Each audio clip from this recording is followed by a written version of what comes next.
Hello, welcome back. Girl Chat Sports. We are on episode 13. Lucky number 13. Lucky number 13. Hey, it's like Chinese New Year, lucky number 13. What else can we do? I'm feeling lucky tonight, aren't you?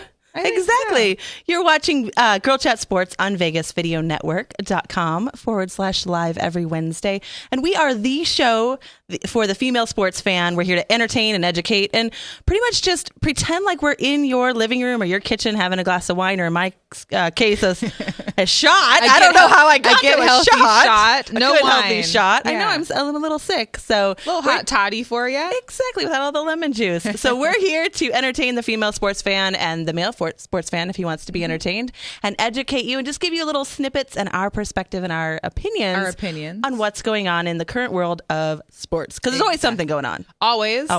You never know what may pop out. Oh, wow. Okay, I am your host, Jamie Collier, founder of GirlChatSports.com. I am a University of Michigan Wolverine fan and an LA Rams fan starting this year. I've picked it. 2016 officially? Officially. You're set? Yes. I'm writing this down. Write this down. Take it down. Right now. What's going on, Melissa? I'm Melissa, co-host here at Girl Chat Sports. Husky alumni, Seattle native, and diehard Seahawks fan. Bulls fan since I was pretty much able to watch Michael Jordan, and anything in between that was Seattle. So Mariners, the Sonics will come back one day. Just so we know. Yeah. Did you hear that the Oklahoma Thunder, one of the co-owners, passed away in a car accident today? It was terrible. Yeah, it's pretty sad. I was thinking about you. All right. Well, we've got a little bit of March Madness coming up. We've got a little bracketology. Whoa. That's a fun word. It's like chalupa. It is. We've got some sports betting because we're here in Vegas locally. We like to talk sports bets, of course, and we've got a little bit of the combine that took place. There's, like I said, there's always something going on. So let's dive right into what's coming up in about 10 days. March Madness. Woohoo! If you're new to Vegas or new to like the Earth and existence, you've, I'm sure, heard of March Madness. Myself, I've never been like the biggest college basketball fan except for my own school. So if the Huskies were playing and they were in the NIT, which is another tournament, which is kind of like the second tier tournament to the March Madness, the NCAA bracket, I really wasn't watching until it came to March Madness. Mm-hmm. So everything up until it was kind of like whatever. But we're coming up into March Madness and the bracketology.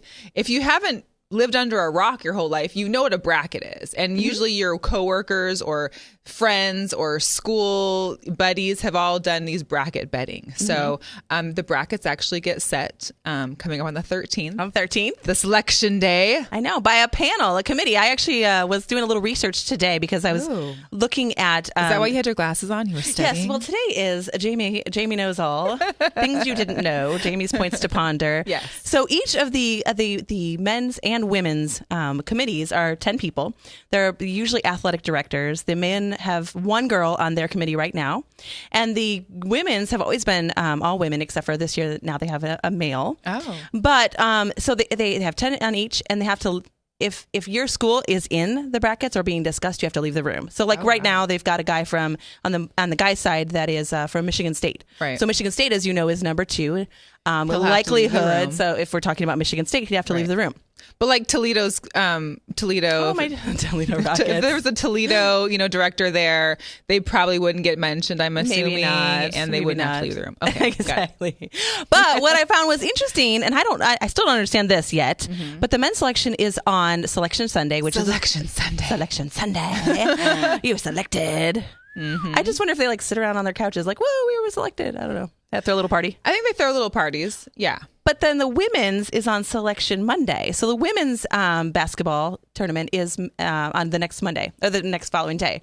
So, wow, that's interesting. I didn't know that. And what happens too is that, if you didn't know, there's another big holiday in March, which is called St. Patty's Day. And me being half Irish, I feel like full Irish. I feel like I really need to be able to bring into consideration You're is half that Irish? I am half. Oh. Hence the Ferris. It's Irish name, now. Ferris. Oh, the things I'm going to drink some. Oh, cheers! Irish whiskey. Some to whiskey that. to that. Yes. So, basically, St. Patrick's Day and the start of March Madness only fall on the same day once in every 10 years. Guess what's happening this year? Luck. Not only is it leap year, it's also a lucky year. Did you ask somebody to marry you on leap year? I did not. I actually got a text from an old boyfriend saying, at the end of the day, like, hey, I was kind of expecting you to ask me to marry you, but seriously, true story. I'm like, who is this? I think I deleted your number. He was not at Senior Bowl. Just curious. I wasn't sure if it was the guy that was going to propose to you or not. I know. I have lots of proposals. What can I say? Left and the right. Glasses. That's what it is. It really is. Back to sports betting. So, March Madness. March Madness. Yes. Mm-hmm. So this year, St. Patrick's Day. Think of all the green beer and bets that are going to be happening on Thursday, because Thursday is like basically first round. So what happens? What I learned today when I was researching is that there's a new thing called the first four, which isn't really new, but it's new to 2011, me. Right? 2011. It's been around for a couple years. Yeah. So basically, the okay picks. These extra 8 teams get to play the first 4 games, which happen on the 15th and 16th of March. Now, those who lose, well, you barely made it in, and now you got to go home. And the other 4 get back into the tournament, or they're in the tournament, and then starts the whole bracketology. Well, and for those of you who are watching and might not know, the men's bracket, at least, starts with 68 teams. So 68, right? Yeah. 68. There's the first 4, or the first 8 teams, and then they make it into the 64 bracket spots. Yeah. 64. Okay, so they've got 32 that are won by winning their conference championship. 31 are won, and then 1 Ivy League.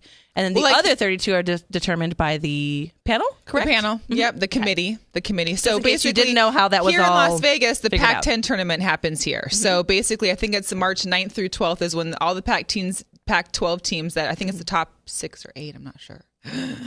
They come. I know that Washington's like 8. On the bubble, so it's like they come here to battle it out, and the winner of this tournament will then automatically get a bid into the bracket or into. But March then Madness. The other ones are decided. Are handpicked by the 10 people in the committee.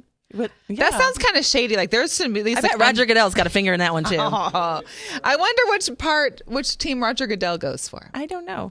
Like a UConn, maybe both teams. I don't know. It's maybe Roger Goodell. He doesn't have to pick a team. He gets them all. See what I did there? Okay, right along. So betting. So we're here in Vegas, obviously, and there's a buzz. I'm not gonna lie. Like half of the entire rest of the world comes into Vegas. They actually book their trips like.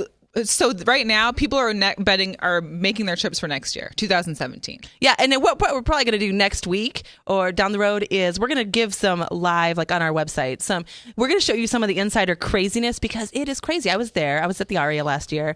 We were standing room only. It was me and my friend Heidi. We're the only girls. Everyone's like, oh, I'll have these ginormous, 12 gallons of beer at noon. Well, now it's St. Patrick's Day, so it's going to be green gallons of 12 beer. 12 gallons of green beer. And place your parlay bets. And the thing is that these games start at 9 a.m. Pacific time, our time, and people will be down there at 7 a.m. ready to go. Because you're trying to watch all 1,700. And you want to make your bets. The first couple of days. And you want to make your bets.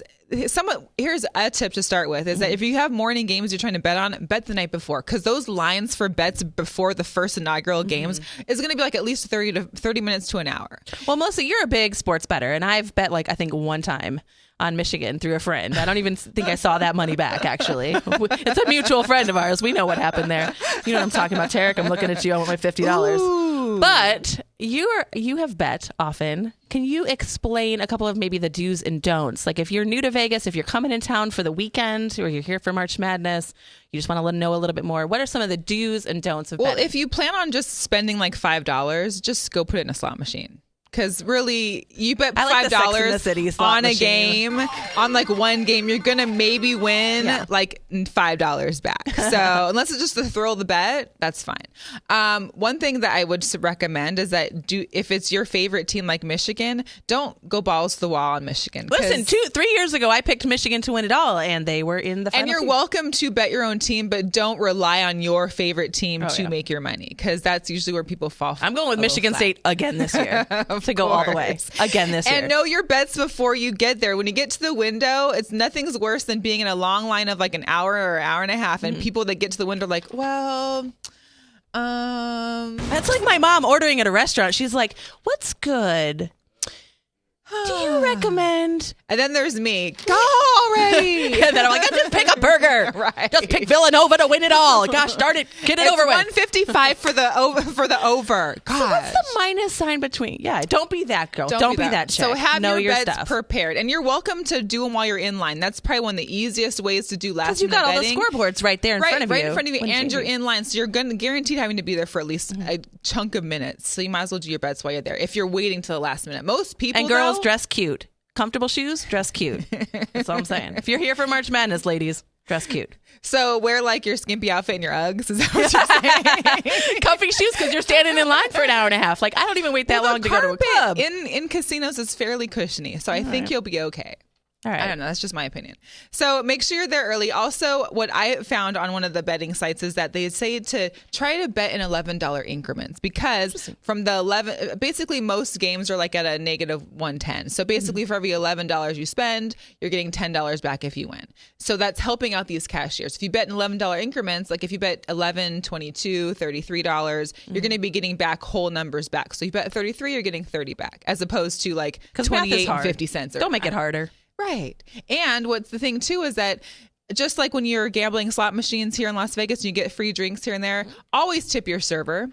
But when you're also gambling, you should also know how much you have to spend bet wise to get a free drink coupon. So like I know at Red Rock, if I spend $20, I get a free drink coupon. Oh. And if you're a girl or you But you really want to spend $22. See what I did there? Exactly. Look at you learning already. I know. I'm getting this. I'm gearing up for March Madness. It's going to be my year. So getting to know the people, if you're at the same hotel your entire stay, or if you live here and you know the same guys in the same shift, they're going to know your face. There's a couple guys at Red Rock that don't necessarily know me, but are like, oh, okay. And the few girls that do actually bet, they're like, throw a couple extra drink coupons. Ooh. Even though I don't drink anymore, I give them to like my, friends. You make new friends. Here you go. Pick up a date. Yeah, definitely. Have a couple shots on me. Give them to the producer. Have a drink on me, Scott. Have a drink on me. Right? I like it. It's a new segment. Understanding, because I know at more of like the strip casinos like Caesars or Planet Hollywood, you're going to be having to spend like probably $50 or so just to get a free drink coupon. But still do it, and don't make all your bets at once. If you're going to be spending like $500, well, make them at different times so you get all the more free drinks as you can. I know. Like last year when I was there, I had some friends come in from Seattle, and we just met in a group, and we're drinking cheap beer, which was like $47 for 6 ounces. Of course. At the strip. But they were doing it based on, they kept getting out of line and getting back in. They'd be like, okay, this segment of games, because there's all these games going on at the same time. God. Tons of games. So they're like, all right, well, this messed up this bracket because all of these games, here's the results of all these games. All right, now we're going to get back in line to not vote. I got politics on them. It's okay. Yeah. To bet on the next set of games. Right. Well, so instead of spending bets, all of it at the beginning of the day, pace it out a little bit is what you're saying. Right. And one of the other tips was if you have a limited amount of money to spend, period, like put your money in envelopes for each day. That way you're not going too hard either which way. And here's the deal. ATM fees in casinos are like $100. They're like parking at the MGM. Grand, gosh darn you. Ooh. Still angry. Still bitter. It's like more than like the casino resort fees these days. They're like casino resort 18 and ATM $47. Oh, so you bought your trip on Orbitz. Well, there's $300 in casino fees. That's a whole. I feel like that's an episode we have to cover at some point. I don't get it. Yeah. So that's another one. Also, bet on favorites usually early. Because sometimes later on, towards the closer it gets to the game, you're going to have the spreads change. And usually if a lot of people have been betting on the favorite, it's going to change not in your favor. Okay. At the same time, if you're going to bet the underdog, bet late. Because the same thing is that if you're betting later and it's the underdog, most likely you're going to get more points your way. The underdog's the team that's not favored to win. And the spread is not the point just like spread. Under a dog. The underdog. My dog Shook would not be happy with that one. Get out from underneath me. I always root for the underdog, though. You've met me. I'm like, go Toledo Rockets. Woo! You and your Toledo Rockets. They're coming back, man. I don't know how their basketball team is. I have no idea. And also know that there's different bets. I don't know all of them myself still, but there's going to be bets as far as if you want to bet the money line. So just whoever straight up wins, right? Straight win. Like, yeah. Okay. Then you're going to bet the spread. So it's going to be like a plus or minus, like a +7. In some cases, like with Duke or North Carolina, it could be +20. Oh. So, or minus 20, I'm sorry. So they have to win by 20 points. So you're betting that spread. Well, what I noticed in the last couple of years when I've been doing brackets, now, one thing I think you want to do is you want to do a couple different brackets. Like especially if you're in a pool at work, a lot of people do like brackets at work. Because one team will screw your entire bracket You want to do more than one because you're like, oh man, that didn't figure itself out. And the thing is, there's always at least 2 or 3 underdogs. There's our 16th seed in every division that always seems to make it. Well, and last year, like my bracket was all convoluted, but my final 4 remained the same. So I'm like, I don't care how you get there. You're into the final 4. So I was actually doing really good on the, the ESPN fantasy bracketology. I know. I picked Michigan State again. Of course. Of course I did. All right. Michigan's, I don't think, going to make it this year. But anyway, but we'll go with Michigan State again. So have more than one bracket if you're going to do bracketology. And what I've noticed is it's kind of weird on the pairing. It seems to be like a really top school with the bottoms, like it's the first like 1 32 and 16 and 2 and 50. That's how it's kind of like with an NBA playoffs or any kind of like playoff not round robin, I guess, but bracket. But you can have a lot of fun with your brackets too, though. That comes out on Selection Sunday, so you'll be able to go online, probably print them out, ESPN.com, print like 20 of them out and start going at it. And you can pick them. Like last year, I was asking my dad, and he's like, "Well, where did Kobe Bryant go to college?" So that's what I want to pick, So we were just picking random, if the dog barks once, pick Villanova. Kobe Bryant didn't go to college, so I guess I don't know. Pick anywhere. Well, I guess I haven't taught my dad very much. Clearly, failing at life. Sorry, Dad. Why do we mention Kobe Bryant on the show? I don't know. Speaking of which, Kobe's World Tour, they have won 12 games. Out of like 50 or 60 games. Yeah. Out of 6 games, they've won 12, literally. That's good. It. If you were just starting the season. If you were like 3 weeks into the season, Oh, look at that angry laughter. I don't understand what that kind of creepy, like white man in a white van driving down the road. Oh my God. Where are we going with this show today? It was all his fault. She's not even doing this shot. I know. Sipping on. Well, speaking of basketball as well, I don't know. I mean, that's kind of the gist of betting. I know next week when we get closer to March Madness, we'll break it down a little more. We'll probably be able to discuss like what teams are going to be most likely making it in and where our favorites are at, and then exactly because it'll be really close to Selection Sunday. Then we can take a look. Very close. So, in regards to basketball in the NBA, I don't know if you've been following this team called the Golden State Warriors. a little people we like to call Steph Curry and his gang. Steph Curry, a little chef there. So they actually clinched the playoffs earlier than any team has in NBA history. Wow. Like they've won 54, they're 54-5. They clinched the playoffs in February. Steph Curry's like the Tim Tebow of college football back in the day. I mean, he is. Huh? That's how much we're talking about him. I would suggest saying that Steph Curry was more like the Bo Jackson of football, baseball. Fine. I mean, because these are like I had to throw my Tim Tebow reference in there. Athlete that nobody understands how they're just this dominant and this force of nature. I mean, he shot a 37-foot. I'm trying to picture. Like I was looking at the back of the studio. Like, is that 37 feet? I'm trying to picture on how Saturday, far that is. The Warriors played the they played the Golden State. They played the Thunder, and the Thunder were up almost the entire game. Come to 0.6 seconds left in the game. Thunder. Here comes Steph We need Curry. AC/DC. I know. Thunder. That was actually a warm up. Not that song Thunder. for my basketball. Basketball team. Anyways, they 0.6 seconds left. He's coming down the court, shoots a 37-foot 3-point and swish. Here's the deal. Had he been 1/8 of an inch, so we're talking like this much in just off by his shot, it would have been off by a foot. Geometry. Do you know, so Steph Curry's about 6'3", and I'm just going to say about, because most guys will lie on all athletic programs as to their height. So he's probably like 6'2", maybe 6'2 and a half. That extra inch will get you. Exactly. Yeah. So he basically shot the distance of himself times 6. He also shot the entire waist of the Statue of Liberty because the waist of the Statue of Liberty is 35 feet. So he shot more. Past, yes. And we're not just talking like because the ball is going to even go farther because he's not just shooting straight. As our producer said, like Shaquille O'Neal would probably do. Shoot straight. Shoot straight free throw shot.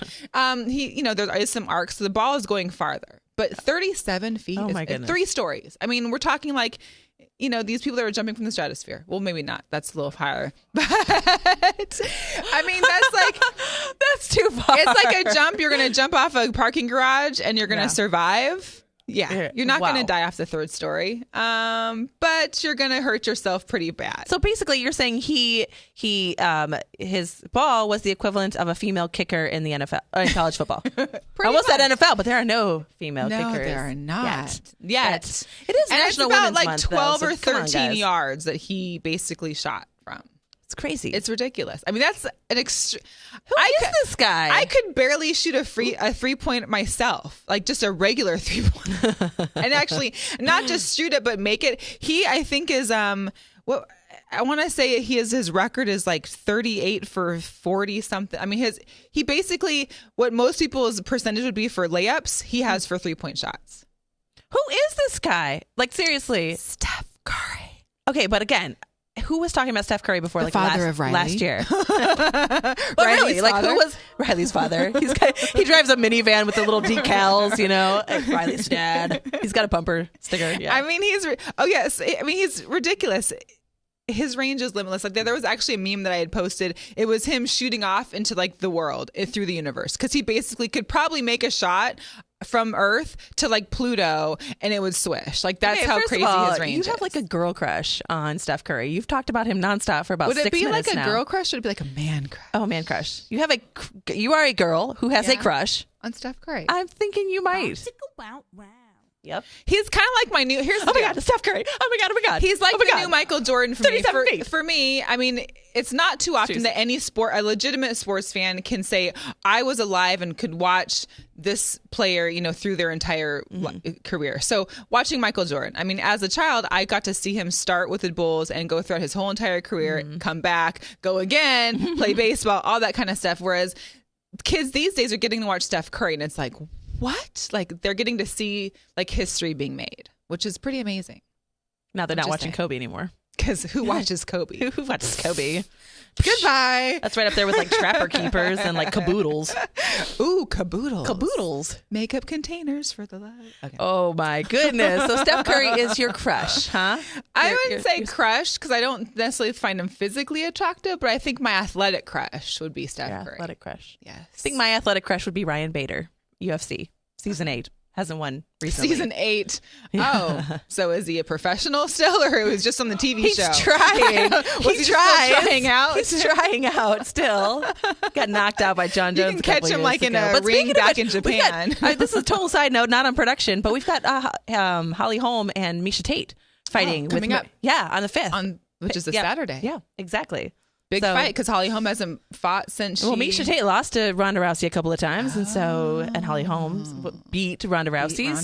And then we've got McGregor and Diaz in that same fight. I'm a UFC like underdog, like junkie down here. I don't tell anybody because then I look cool. A little addict, little UFC addict. Yeah, a little addict. A little MMA fiction. Hello, have you seen some of those tight abs and the nice shoulders and the blood? Have you ever seen many of them over 6 feet? Just throwing it out there. There's not a whole lot. Too many. So therefore, me doesn't really spike my interest. I'm sure. I mean, I enjoy watching. However, as far as like a physical, like, whoo, I'm like, I know you're probably like 5. It's like watching actors. You know how tall they are. I think Ben Affleck is really short. We digress. We're getting off track. All right. Speaking of people on teams that you like, where are the Seahawks right now? What are they? How are they spending their? I know, like probably Cam Chancellor is doing these, sitting on the couch again. Probably, I don't know, trying to figure out how to get out of playing next year again and getting paid for it. She already signed a contract. He's good to go.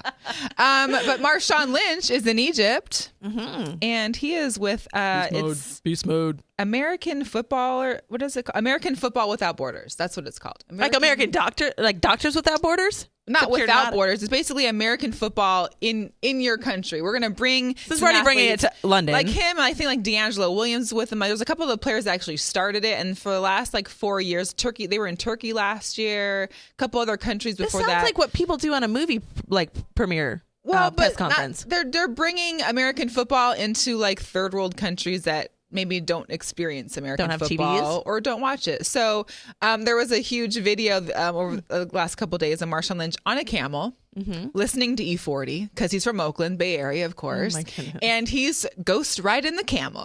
Oh my God. Because this is what but he didn't have to talk, so he's fine. And he actually did a little bit, which was funny because he's retired now. He doesn't have to talk, at press conferences because just to get paid. I forgot he retired. I'm sitting here like, why is this a big thing, you know? And then I'm like, oh, he retired. Are you 40? Look at our producer knows Our producer knows what's up. The rest of the show is dedicated to Marshawn Lynch. And he's 40 in the Bay Area. Yeah. Oh, if we get the Vegas Raiders, I'm losing it. Oh, I think Oakland's going to lose it. This is how the show's going. We're just going to drink. So I don't know where all the rest of the Seahawks are, although I'm pretty sure that Russell Wilson is not off having with sex. Sierra because she was shooting some video like in some crazy Caribbean or some kind of country. Yeah. Well, they're not clearly. Have they decided to have sex yet? Does anybody know? They're not. No. Well, okay. Well, it's very hard. Sex in the certain terminology. Defining sex. I'm breaking it down. So speaking of sex or things to be used during sex, there was a little thing. So the NFL Combine happened last weekend. Mm-hmm. It just happened. And one thing that I was going to discuss last week, which I forgot to, was basically the 40-yard dash. So one of the events in the event. It's one of the not contests. One of the items that takes place in the combine, basically to test your speed. The combine, for those of you guys who are just tuning in, is where the college athletes in NFL in college football. I'm sorry, it's the cold medicine. I'm a little sick. Okay. Or the alcohol. Whatever. And the alcohol. I just started. It's killing the germs. They are being watched by scouts and recruiters. They're getting taped. They're getting. They're asking questions. They're having to take multiple choice exams. They're doing personality quizzes, drug tests at 3 o'clock they in the morning. They have to go through all this stuff. And they're doing things called the 40-yard dash. And a lot of these guys came from Senior Bowl, which we were at. We got to meet quite a few of them. And the one thing, like I said, that they were asking is, what are you training for before do you need to lose some weight before? Do you need to get a little faster? Like they were getting that feedback at Senior Bowl, being watched there. And getting that feedback and then going on to the So the 40-yard dash is strictly just drills that they have to do. How high can you jump? How fast can you run? How quick is your agility? Well, the 40-yard dash is one of them. Which was surprising to me is that I guess there's like a wardrobe option. So there's like basketball shorts you could wear. There's like the man leggings, meggings along with basketball shorts on top of them. It's also like the tighter like bike shorts almost like spandex bike shorts. Well, were cups optional as well? I don't think cups were an option because you're not really getting hit unless you're hitting yourself. But in this case, with what? I don't know. In this case, Mississippi State defensive lineman Chris Johnson. Thank you, Chris, but no thank you, Chris. Was doing his 40-yard dash, and you hear him in the middle of it start cracking up to himself, kind of. And the 40-yard dash is literally like 4.5 to 5 to 6 seconds long, depending on how fast you are. You hear him kind of crackling up, and you hear the announcers go, "Oh, something," because he literally ran, hit the 4-yard mark, and fell over, like literally, bam, face plant. And the announcer's like, "Oh my gosh, what's going on?" And they do the replay. They do the replay on air, and what you notice is that something's popping out of his pants. Yes, you've got it. His penis popped out of his pants. So. Wow. You let the snake out the bag, and pretty much. How do you go back for that? Well, and he got up and kind of tucked, and that's the announcers. That's a major wardrobe malfunction. It's like when you can't see or hear the announcers, but you know what they're thinking, and you hear the announcer go, "Well, I hope, these guys, they fall pretty hard and long." He said long? Well, it was long.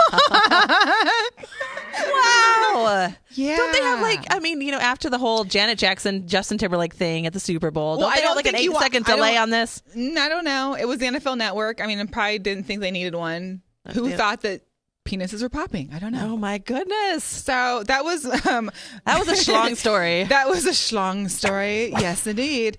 That was my oops moment. Oops. Sorry. Oh my God. How do you recover? He just got up and kind of laughed. He just goes and updates his Tinder profile pic, and he's like, pretty much. Done, he's like, done. Bam. Girls, he's like, you just saw it. Shh, I'm golden. I got this. That was like his 20 minutes of fame right there. He will forever be known as the dick that popped out during the combine. And we're going to have to watch on them national TV. Oh my God. Lord. Oh my word.